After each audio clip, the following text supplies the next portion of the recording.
Halo sahabat Indonesia, jumpa kita di acara Hot News hari ini, Senin 5 Oktober 2020, tepat 75 tahun kelahiran Tentara Nasional Indonesia. Pada hari ini ada berita yang hot yang akan sama-sama kita bicarakan dengan dua narasumber atau dua perwakilan dari rakyat Indonesia yang akan membicarakan masalah TNI. Jadi pada acara hari ini saya akan meminta pendapat ini perwakilan rakyat Indonesia, bagaimana pandangan-pandangan mereka ini tentang TNI di usianya yang sudah 75 tahun, apa yang sudah dilaksanakan oleh TNI dan apa harapan-harapannya. Mas Andre, bagaimana Mas Andre melihat TNI sekarang? Iya, saya melihat TNI sebagai satu kekuatan yang bisa melindungi sebetulnya. Kalau saya melihat sebagai rakyat, tentu yang diinginkan adalah ini Pak Dwi, rasa aman.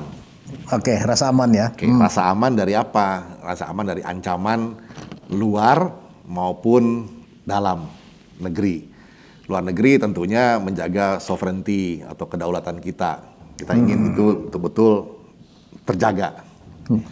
Dalam negeri ya gangguan-gangguan yang seperti terorisme yang mengancam kita semua.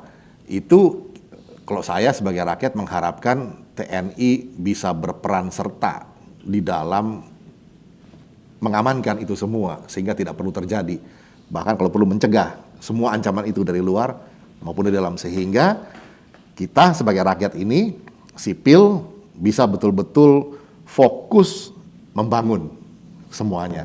Oke. Membangun apa? Membangun manusia Indonesia. Tetapi di dalam negeri itu kan ada polisi. Bagaimana Mas Andri melihat antara TNI dan Polri gitu? Iya, ini menarik. Polri sebagai penjaga Kamtibmas itu adalah tugas pokoknya, keamanan dan ketertiban, supaya masyarakat sipil yang melenceng-melenceng kanan kiri ini bisa berjalan di dalam satu koridor, penjaga koridor Kamtibnas polisi ini. Nah, kalau terorisme ini kan betul-betul menteror. Ya. Jadi seringkali juga ada hubungannya dengan organisasi dari luar.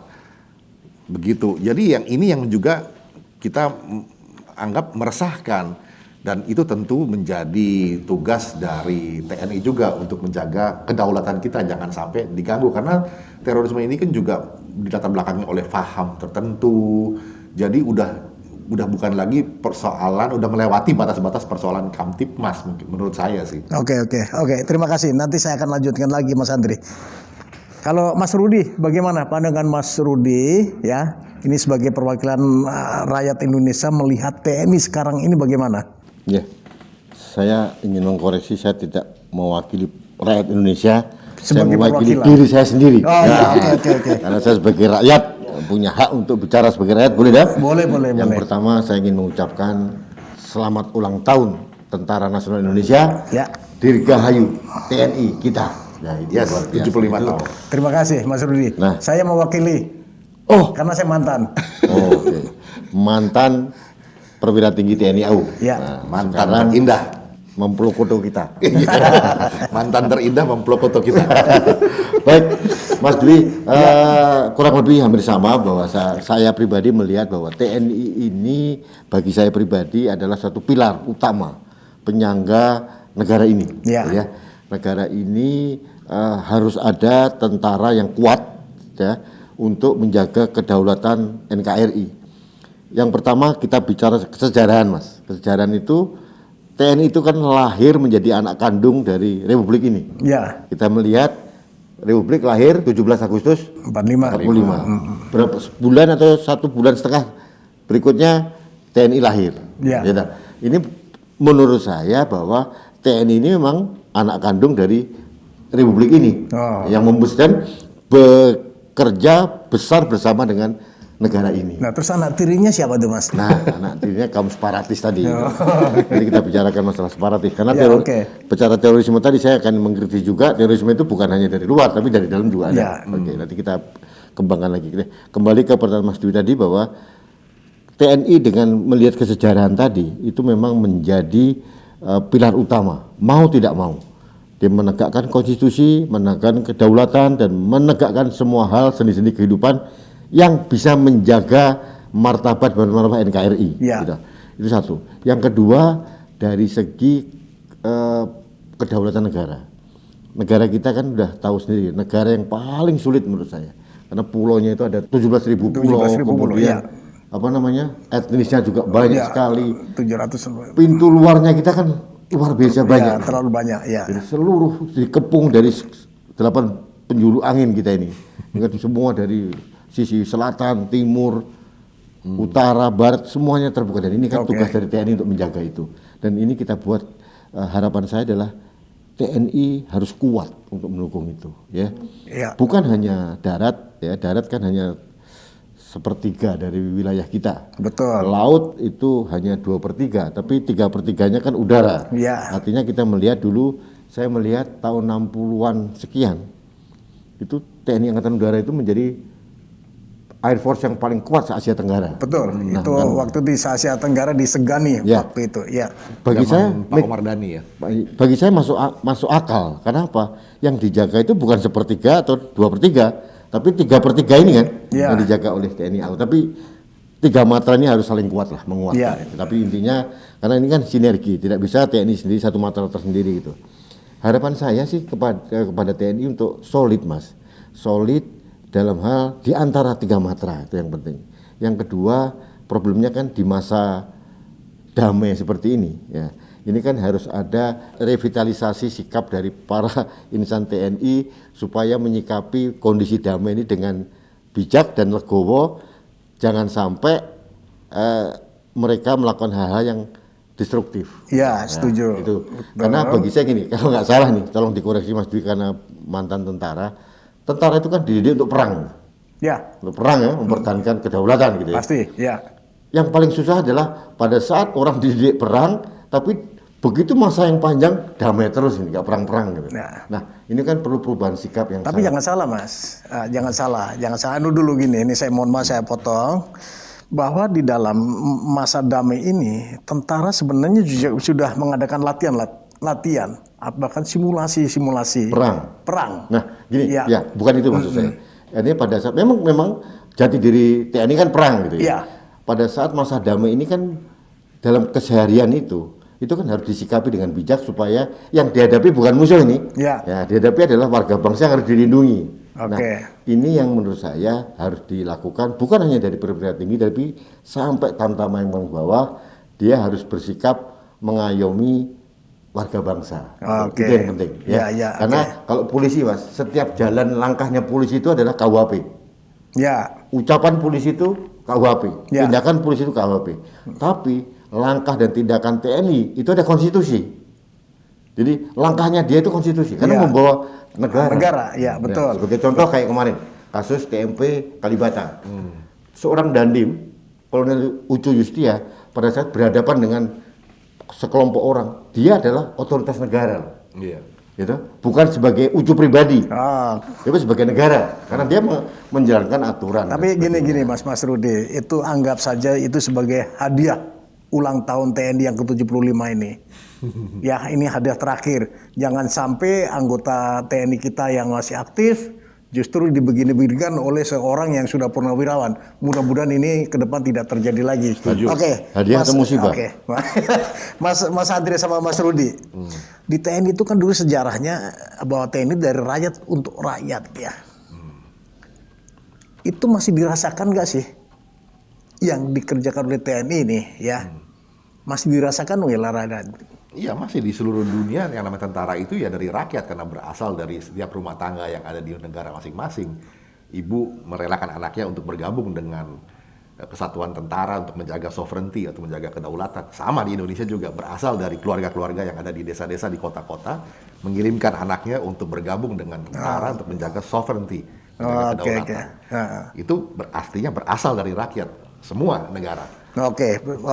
Jadi merasakan ya Iya dong. bahwa apa yang dilakukan oleh Saya juga TNI merelakan saudara saya, ponakan saya langsung malah untuk bergabung dengan tentara. Itu berasal. Dan saya tentunya merasakan secara pribadi. Oke. Kalau Mas Rudi gimana Mas?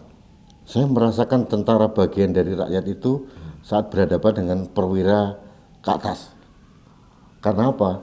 Kedewasaan, kebijakan beliau-beliau itu sangat wise dalam bersikap. Tapi Mas Dwi, Ya. harus diakui juga di level-level yang bawah ini ada kadang-kadang arogansi yang agak berlebihan. Itu yang Jadi di bawah dirasakan ya? di bawah ya. Oke. Ini sebagai rakyat kadang-kadang karena mungkin pakai seragam, kadang-kadang mereka mungkin lupa bahwa mereka adalah bagian dari rakyat yang tadi Mas Dwi bilang gitu. Ya. Mereka juga harus melindungi kita. Gitu. Masa-masa mungkin kita selama 32 tahun Orde Baru ini kan otoritas tentara itu begitu kuat waktu itu ya, sehingga kita melihat ada beberapa letupan-letupan kecil yang dilakukan oleh teman-teman yang di bawah ini terlalu kadang-kadang arogansi agak berlebihan, mungkin dalam rangka esprit de corps mungkin ya, korsa, jiwa korsa yang berlebihan atau apa, tapi mungkin ini masukan buat TNI juga bahwa kedewasaan kebijakan berpikir perwira ke atas itu harusnya ditularkan sampai ke bawah. Jadi kalau itu terjadi Mas, TNI top. Oke. Masukan, Mas. Ya, ini masukan ya. Barangkali nanti bisa dijadikan salah satu kurikulum pendidikan, baik dari pendidikan dasar sampai di pendidikan paling tinggi di TNI. Ya. Oke, sahabat Indonesia, selanjutnya pada kesempatan ini juga saya pengen apa sih kemauannya? Ini kan sudah 75 tahun ya TNI ini usianya ya. Mestinya secara dilihat dari usia, mestinya sudah TNI yang settle, yang sudah mapan, ya kan? Bagaimana melihatnya, Mas? Ini dari Mas Rudi dulu. Ya. Sejauh ini TNI sudah mapan sebetulnya Mas, ya. Cuma mungkin setelah reformasi ini, itu kan ada perombakan yang sangat signifikan terhadap peran TNI. Yang pertama adalah difungsi ABRI waktu itu ya. Sekarang TNI itu sekarang dihapus gitu ya. Karena mungkin banyak sorotan pada saat Orde Baru sehingga TNI bukan disudutkan oleh kelompok luar, justru TNI sendiri yang mundur ke barak waktu itu. Meletakkan diri ke barak. Tapi pada saat tertentu bahwa kita harus mengakui ini kaum sipil nih Mas, bahwa dalam manajemen TNI, leadership, manajemen pengaturan dan segala itu kita masih membutuhkan dari TNI. Ya, rapi biasanya mereka melihat itu. Nah, menurut saya itu adalah mari menurut saya nih Mas pribadi nih kita kaji kembali dui fungsi TNI tapi terbatas ya, tapi terbatas, bukan seperti dulu itu bupati ya apa namanya, kalau nggak laut darat udara gitu ya, banyak kan darat gitu kan ya, jatah kolonel. Kalau gubernur ya tentara gitu ya, itu masa lalu kan. Ya. Ini yang membuat akhirnya stigma dui fungsi ABRI jadi jelek. Padahal kalau kita kaji ya, Mas Dudi tadi bilang Sabta Marga 1, 2, 3 itu begitu dia tentara itu bagian dari menjaga sebagai anak bangsa, jadi menjaga warga negara gitu. iya. Nah, kalau itu dilaksanakan Mas, itu menurut saya baik sekali, tapi dikaji ulang kembali. Saya kira saran saya kepada TNI Mas untuk bicara kembali dengan beberapa pemangku kepentingan itu untuk mendudukkan kembali. Karena jujur Mas, saya sipil nih, ada beberapa manajemen atau leadership dari TNI yang bisa ditularkan. Gitu loh. Ada fase-fase transfer of knowledge lah kepada anak bangsa ini. Yang kedua adalah tadi yang Mas Andri bilang masalah terorisme. Gitu. Pengertian terorisme kan luas sekali. Terorisme dari luar yang Mas Andri tadi bilang juga ada dari dalam. Nah, dari dalam kan separatisme juga ada. Itu bentuknya lah teror juga. Ya. Di dunia ini Mas Andri, terorisme itu dilakukan dan ditangani oleh tentara. Indonesia ini khas gitu ya. Jadi pada waktu itu terorisme agak berkembang setelah reformasi. Waktu itu kan tentara mundur, yang maju polisi. Balik ke barak. Nah, balik ke barak yang maju polisi, sehingga penanganan teroris itu dilakukan oleh institusi kepolisian. Ada Densus 88 di situ dan sebagainya, BNPT ditangani oleh meskipun sipil banyakkan polisi di situ. Nah, ini menurut saya harus dikaji ulang untuk kita bicarakan kembali undang-undang Kamnas ini, yang lama masuk di freezer ini Mas. Ini kan masuk di freezer ini. Kenapa bertahun-tahun masuk di freezer? Gitu. Dibicarakan ulang mana yang baik untuk kita. Kalau saya baca Mas draftnya itu bagus loh untuk negara dan bangsa ini. Ya, bahwa kalau terorisme ditangani oleh tentara itu jauh lebih baik menurut saya. Kenapa? Tentara kan tugas masa perangnya itu kan berbeda dengan zaman dulu. Sekarang perangnya kan sudah cyber war, proxy war, benar nggak Mas? bukan perang fisik kayak dulu gitu ya. Betul. Artinya banyak resources dari tentara yang bisa dimanfaatkan untuk menjaga Indonesia dari segi teroris ini, separatisme maupun teroris-teroris yang berbasis agama, berbasis ideologi dan sebagainya. Oke. Itu. Gimana kalau Mas Andre? Pandangannya Mas Andre, harapan TNI ke depan ini sudah 75 tahun TNI berusia. Iya. Ya. Satu hal yang penting untuk digarisbawahi dalam hemat saya, Mas Dwi, begini. Kita mengatakan bahwa kita masa damai. Oke. Tapi damai ini kan tanda kutip. Ya. Di perbatasan-perbatasan kita tuh masih banyak perang. Saya katakan terus terang aja perang. Yang dikasih nama KKB. Kelompok kriminal bersenjata. Oke. Sehingga seolah-olah itu yang namanya kelompok separatis atau teroris itu dianggap sebagai kelompok kriminal. Ini urusannya Kamtibnas. Padahal itu kan jelas aja udah teroris ya teroris gitu. Nggak usah malu-malu kasih nama ini kelompok kriminal bersenjata. Terang-terangan aja ya kriminal, teroris ya teroris gitu. Ini sebetulnya kalau kita bicara dalam narasi di diksinya di Undang-Undang Kamnas sudah jelas itu. Makanya kan itu kita, tidak dimunculkan karena itu. ya, kan? tapi kita kan sering malu-malu dan agak. Tapi gini harus klarifikasi Mas, bukan semua perbatasan lah. Perbatasan yang di ujung sana yang paling timur ya. Paling timur. Salah ya. satunya. Nah, Bukan semua perbatasan, yang lain tadi perbatasan kita aman Mas.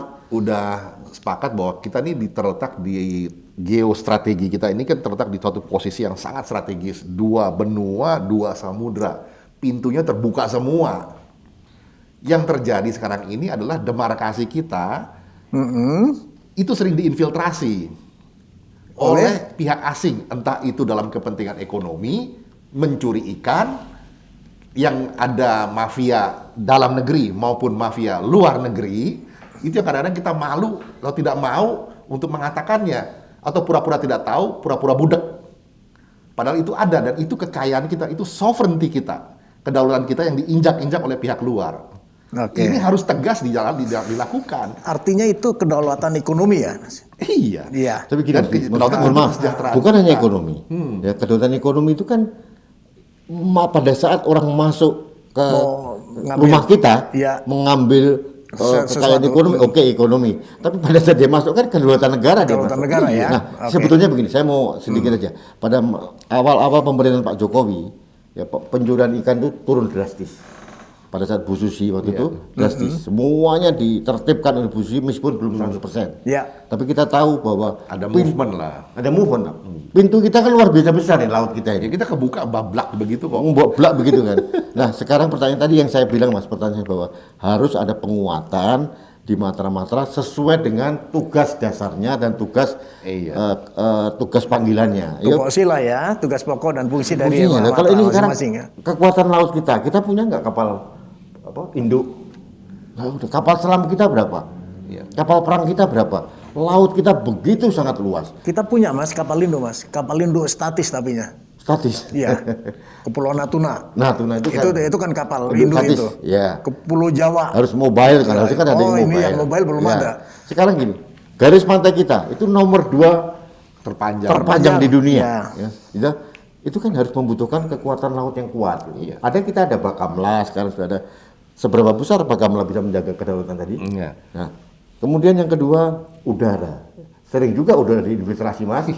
Ya, toh? Ya. Saya mengatakan situasi damai kita ini Nah. tanda kutip. Ya, oke. Masih banyak bolong-bolong sana sini Betul. yang kita seringkali menutup mata atau ditutup mata atau pura-pura menutup mata dan tidak mau mengatakannya terus terang. Put it on the table, ini masalah kita, selesaikan. Tapi gini Mas, sebetulnya kalau kita melihat type of war saat ini nggak seperti dulu lagi. Lebih banyak adalah cyber war. Itu Betul. lebih parah. Itu tambah lagi. Kemudian dan itu kan tantangan baru buat TNI, ya toh? Kemudian melalui proxy war, ya. Ya. Itu buat ucapan-ucapan. Itu kan tantangan juga buat TNI. Jadi artinya harus ada perubahan mendasar dari TNI untuk menata kembali mungkin di kurikulumnya gitu ya. Iya. Karena tantangannya zaman Mas Dwi sama sekarang beda. Wah, pasti berbeda. Ya toh? Iya. Mungkin Oke. di 10 tahun lagi juga berbeda lagi. Ini yang Oke. harusnya ada revitalisasi di tubuh TNI untuk menghadapi tantangan, ancaman dan hambatan ini dengan lebih kekinian gitu. Oke. Ini harapan kami sebagai rakyat, karena Oke. kita sangat berharap TNI kita kuat. Ya. Gitu ya. Oke. Terima kasih Mas Rudi. Sebelum saya akhiri, barangkali ada statement penutup dari masing-masing Mas Rudi maupun Mas Andre. Apa sih harapan TNI ke depan? Iya, Mumpung ini pas hari ulang tahun, nanti kita bisa mungkin bisa dilihat oleh Panglima TNI dan bisa ditindaklanjuti. Silakan Mas Andre. Iya, saya berharap, saya juga dulu pernah mengalami sih Mas Dwi, pendidikan kita di resimen mahasiswa dulu. Jadi ya ada kedekatan lah dengan teman-teman atau saudara-saudara saya di TNI waktu itu di Siliwangi ya. Jadi punya harapan besar lah betul-betul TNI ini bisa menjaga sovereignty kita. Ya. Dan sovereignty itu diartikan dalam arti yang seluas-luasnya. Bukan dalam arti sekedar untuk menahan musuh yang kelihatan aja, tetapi infiltrasi di pintu kita yang secara fisik aja loh, kita belum ngomong cyber ya, secara fisik aja nih dalam hemat saya masih sering terjadi. Oke. Begitu. Dan ini harus diperkuat terus supaya kita juga bisa fokus membangun dengan mendayagunakan sumber daya kita ini yang tanpa dicuri orang. Begitu. Oke. Mas Rudi? Ya, jadi harapan saya sebagai warga bangsa kepada TNI adalah TNI solid, yang penting 3 matra ini solid gitu ya. Yang kedua, SDM yang berlimpah dari TNI, berlimpah bukan dalam arti kuantitas, tapi kualitas ini bisa didayagunakan secara positif dan terukur untuk membantu penguatan pembentukan civil society kita sekarang. Ini masih membutuhkan. Yang berikutnya adalah dulu ada wacana tentang bela negara, gitu ya. Bela negara itu kalaupun harus diterapkan, gitu. Dulu kan ada menwa dan sebagainya, tapi harus sebenarnya guidance-nya sebagai leading sektornya itu kan tetap aja kita mengharapkan dari TNI untuk membantu menciptakan seperti apa. Bukan berarti kita membuat warga sipil menjadi militer, bukan. Tapi artinya bela negara itu kan tidak harus kayak perang-perangan latihan fisik gitu, ya. Tapi juga memberikan wawasan kebangsaan pada semua orang di Indonesia ini bahwa kita harus membela negara ini loh. Dari segi dulu. Dan itu mungkin TNI bisa ikut campur, ikut turun tangan karena biasanya beliau itu mempunyai perspektif kebangsaan yang lebih luas. Itu saja. Itu harapan Mas Adri dan Mas Rudi. Sahabat Indonesia, demikianlah bincang-bincang saya dengan Pak Andre Wenas dan Pak Rudi Eskamri. Beliau adalah masyarakat Indonesia yang punya harapan besar terhadap TNI. Bagaimana harapan beliau tadi, TNI 3 matra harus solid untuk menghadapi tantangan masa depan yang sekarang sudah berubah. Mudah-mudahan di usia yang ke-75 tahun ini, TNI makin maju dan makin disegani oleh negara-negara lain. Demikian, sekali lagi, Dirgahayu TNI yang ke-75. Dirgahayu TNI.